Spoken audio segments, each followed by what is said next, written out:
प्रणाम मित्रों, परम पूज्य गुरुदेव और परम वंदनीय माता जी की सूक्ष्म उपस्थिति में आइए स्वाध्याय आरंभ करते हैं। मेरे साथ एक स्वर में बोलेंगे। ओम भूर्भुवः स्वः तत्सवितुर्वरेण्यं भर्गो देवस्य धीमहि धियो यो नः प्रचोदयात्। आज का विषय है व्यक्तित्व का आधार है व्यवहार। हमारे जीवन के 3 महत्वपूर्ण आयाम हैं: चिंतन, चरित्र और व्यवहार। परम पूज्य गुरुदेव ने इन तीनों को संयुक्त रूप से व्यक्तित्व का नाम दिया है। इन तीनों में भी व्यवहार का एक ऐसा विशिष्ट आयाम है जिसके माध्यम से हमारा चिंतन और चरित्र अर्थात संपूर्ण व्यक्तित्व अभिव्यक्त होता है। मन मस्तिष्क में उठने वाली कल्पनाएं, सोच, विचार आदि हमारे चिंतन क्षेत्र का निर्माण करते हैं। इसी तरह हमारी भावनाओं में घुली मिली आस्थाएं, विश्वास, रुचियां, प्रवृत्तियां, संस्कार आदि मिलकर चरित्र को आकार देते हैं। परंतु इन दोनों की बाह्य जगत में अभिव्यक्ति का आधार हमारा व्यवहार ही है। व्यवहार में उक्त दोनों पक्ष चिंतन और चरित्र समाहित होकर समाज में हमारे व्यक्तित्व को एक नई पहचान देते हैं। जीवन के सर्वांगीण विकास एवं सफलता में जितनी आवश्यकता चिंतन और चरित्र के निर्माण की है, उतनी ही महत्ता व्यवहार के परिष्कार एवं परिशोधन की भी है। व्यवहार में कुशलता, सरलता, शालीनता और पवित्रता को सामाजिक दृष्टि से एक उच्च स्तरीय जीवन मूल्य तथा आध्यात्मिक दृष्टि से समस्त साधनाओं का मूल आधार माना गया है। इस संदर्भ में पूज्य गुरुदेव का एक प्रसिद्ध महाकाव्य है कि शालीनता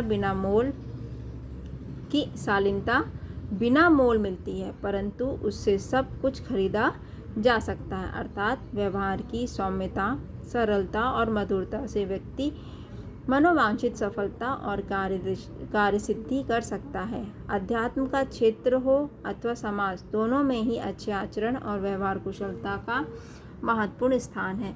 यद्यपि तात्विक दृष्टि से यह अवश्य है कि अध्यात्म क्षेत्र में व्यक्ति के संस्कार प्रमुख होते हैं और समाज में व्यक्ति के व्यवहार को ही प्रधानता दी जाती है।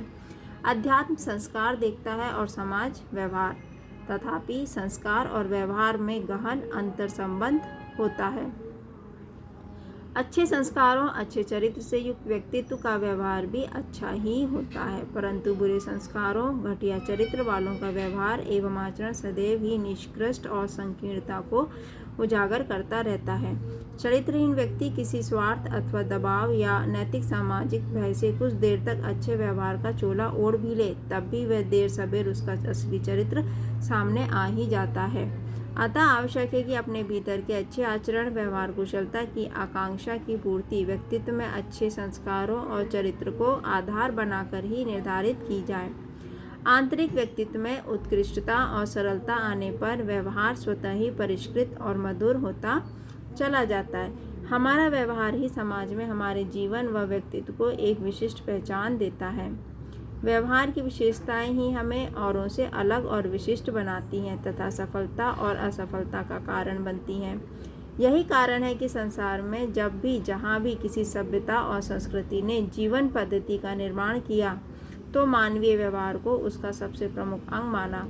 व्यवहार के नियंत्रण, प्रबंधन, कुशलता और विकास के जीवन सूत्र विश्व की सभी महान संस्कृतियों में बिखरे पड़े हैं। पश्चिमी जगत का तो समूचा नैतिकता का क्षेत्र और जीवन की मनोवैज्ञानिक व्याख्याएं मानवीय आचरण एवं व्यवहार की पृष्ठभूमि पर ही खड़े हैं। हमारे यहाँ तो प्राचीन काल से ही शुद्ध, सरल और मधुर व्यवहार की कसौटी जीवन निर्माण की प्राथमिक अनिवार्यता रही है। भारतीय शास्त्रों एवं जीवन सिद्धांतों में स्थान स्थान पर मानवीय आचरण के परिष्कार एवं विकास के जीवन सूत्र मौजूद हैं। उल्लेखनीय है कि विश्व के प्राचीनतम ग्रंथ वेदों में हमारे ऋषियों ने आत्मविद्या, ब्रह्म विद्या के साथ साथ मधु विद्या को भी महत्वपूर्ण माना है। मधु विद्या का सीधा संबंध मधुर व्यवहार एवं आचरण से है। वेदों में मधुरता की विद्या के रूप में इसकी प्रतिष्ठा और इस विद्या का सार है। स्वयं में मधुर बनना और दूसरों में मधुरता फैलाना। मंत्रों में यह उपदेश है कि प्रकृति के सभी तत्व मधुरता प्रदान करते हैं और जीवन में मधुरता देते हैं। उनमें कहीं राग, द्वेष या घृणा नहीं है। व्यक्ति, समाज एवं राष्ट्र सभी प्रेम, सुख और शांति चाहते हैं। सुख और शांति का सबसे सरल उपाय है जीवन में राग, द्वेष, हिंसा, क्रूरता, स्वार्थ, अहंता आदि का परित्याग कर माधुर्य लाना। व्यवहार की मधुरता से प्रेम, मित्रता, सहानुभूति और आत्मीयता जैसे उच्च स्तरीय व्यक्तित्व के गुण जागृत और विकसित होते हैं। ऐसे दिव्य गुणों की प्राप्ति और समाज में इनका प्रचार प्रसार ही मधु विद्या का मर्म है।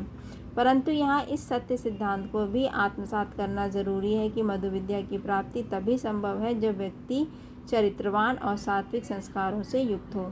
ऋषियों ने सदाचार, सत्यनिष्ठा और सात्विकता जैसे गुणों को ही मधु विद्या का आधार कहा है। मधुवाता रितायते, रितायते अर्थात सत्यनिष्ठा, पवित्रता, शुचिता, यह मधु विद्या की प्राप्ति की पहली शर्त है।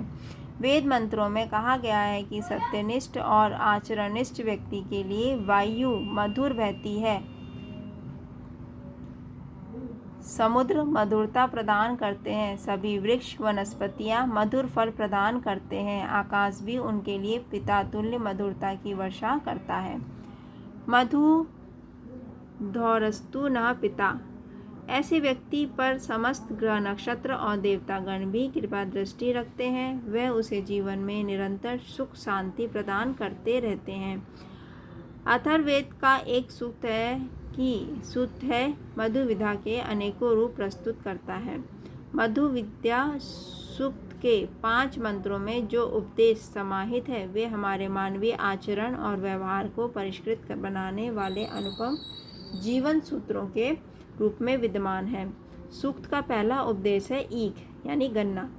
ईख में जन्मसिद्ध माधुर्य है, वह मधुरता की इच्छा वाला इसे बोता और काटता है। ईख के कण कण में मधुरता है। इसी तरह अपने जीवन को हमें भी मधुरता युक्त बनाना चाहिए। इस उपदेश का तात्पर्य है कि इस संसार में मधुरता और कटुता दोनों व्याप्त हैं। हमें मधुरता की इच्छा करनी चाहिए क्योंकि मनुष्य दोनों में से किसी एक का चयन करने को स्वतंत्र है। अतः मधुरता का चयन ही सर्व विद्या हितकारी है। मधुरता का चयन जीवन के आचरण और व्यवहार में माधुर्य लाता है। यह मधुरता का व्यवहार व्यक्तिगत जीवन और समाज में सामंजस्य, सद्भाव, प्रेम, सहानुभूति और स्नेह उत्पन्न कर जीवन में सुख, शांति और प्रसन्नता प्रदान करता है। दूसरा उपदेश है कि हमारी जीभ के अगले और पिछले भाग में मधुरता बनी रहे, अर्थात मुंह से जो भी वचन निकले वो मीठे हों, वचनों में थोड़ी भी कटुता ना हो। मधुर वचन वशीकरण मंत्र की भांति होते हैं जिनसे सारा समाज हमारे अधीन हो जाता है। दूसरों के हृदय में अपना स्थान बनाने के लिए मधुर वचनों से ज़्यादा सरल उपाय अन्य कोई नहीं है। तृतीय उपदेश में कहा गया है कि हमारे घर से बाहर जाना और वापस घर में लौटना मधुरता से पूर्ण हो, अर्थात हमारी पूरी दिनचर्या मधुरता से पूर्ण हो। उठना, बैठना, मिलना, बातचीत आदि सभी कार्यों में मधुरता बनी रहे। अधिकांश समस्याओं एवं विवादों का कारण कटु वचन, व्यंग, ताना मारना, निंदा आदि है। मधुरता इन दुर्गुणों से बचाती है। चतुर्थ उपदेश में मधु से भी अधिक मधुर हो जाने की प्रार्थना है। मधुरता सभी को प्रिय है, अतः मधुरवाणी और व्यवहार वाले से सभी प्रेम पूर्वक व्यवहार करते हैं और ऐसा व्यक्तित्व लोकप्रिय भी होता है। पंचम उपदेश है अपने चारों ओर मधुरता को फैलाना। यदि मधुरता का प्रचार प्रसार करना हो तो आवश्यक है कि अपने आसपास के वातावरण को भी मधुर बनाए रखा जाए। ऐसा करने से जो भी संपर्क में आता है वह अपनी कटुता और दुर्गुणों को त्यागने पर विवश हो जाता है तथा उसके अपने जीवन में भी मधुरता का संचार होने लगता है। मधु विद्या के सूक्त मंत्रों का सारांश यही है कि मनुष्य को प्रकृति से मधुर व्यवहार, लोक कल्याण और सौम्यता की शिक्षा एवं प्रेरणा ग्रहण करनी चाहिए। हमारे मन, वचन, कर्म और व्यवहार में मधुरता होनी चाहिए। व्यक्ति को जहाँ से भी जैसे भी मधुरता की शिक्षा मिले उसे ग्रहण कर परिवार, समाज एवं राष्ट्र में मधुरता का प्रसार अवश्य करना चाहिए। यदि व्यक्ति मधुर व्यवहार से युक्त हो तो उसे समाज में स्नेह, आत्मीयता के साथ साथ शौर्य, पराक्रम, ओजस्विता और वर्चस्वता जैसी उपलब्धियां भी सहज प्राप्त हो जाती हैं। व्यक्तित्व में मधुरता का आकर्षण सर्वोपरि है। ऐसे व्यक्ति जहाँ भी रहता है वहाँ निरंतर सद्भावना, प्रेम और सहानुभूति का संचार होने लगता है। उक्त प्राचीनतम विद्या की आवश्यकता हर किसी को है, लेकिन जो सच्चे अर्थों में मधु विद्या के अधिकारी बनना चाहते हैं तो उसकी शुरुआत होती है मीठे वचनों से। मानवीय व्यवहार में मधुर भाषा, मीठे शब्दों, वचनों की महत्वपूर्ण भूमिका है। मधुर वाणी के प्रभाव से बिगड़े काम बन जाते हैं, टूटे संबंध जुड़ जाते हैं, रूठे लोग मान जाते हैं। कई बार बड़ी बड़ी सफलताएं, उपलब्धियों के पीछे मधुर वाणी एवं विनम्र व्यवहार की महत्वपूर्ण भूमिका होती है। ऐसा कहा भी गया है, ऐसी वाणी बोलिए मन का आपा खोए, औरन को शीतल करे आपहु शीतल होए। वाणी की मधुरता का गुण कुछ लोगों में जन्मजात होता है, परंतु यह भी सच है कि इसे थोड़े से अभ्यास से हर कोई प्राप्त कर सकता है। अभ्यास इस बात का करना है कि बोलते समय उचित शब्दों का चयन किया जाए। सदैव यह ध्यान रखा जाए कि हमारी वाणी अथवा शब्दों से किसी को भी बुरा न लगे। वाणी का माधुर्य और शब्दों की गरिमा से हमारा व्यवहार उत्कृष्टता को प्राप्त करता है। चिंतन की प्रखरता और चरित्र की पावनता के साथ यदि सार्थक रूप से व्यवहार की मधुरता संयुक्त हो जाए तो हमारा जीवन एवं व्यक्तित्व संपूर्णता में विकसित हो उठते हैं। प्रणाम। धन्यवाद मित्रों। ओम ध्येयु शांति अंतरिक्षं शांति पृथ्वी शांतिरापः शांतिरो सदयः शांतिर्विश्वे देवाः शांतिर्ब्रह्म शांति सर्वगं शांति शांतिरेव शांति सामा शांतिरेधि। ओम शांति शांति शांति सर्वारिष्ट सुशांतिर्भवतु।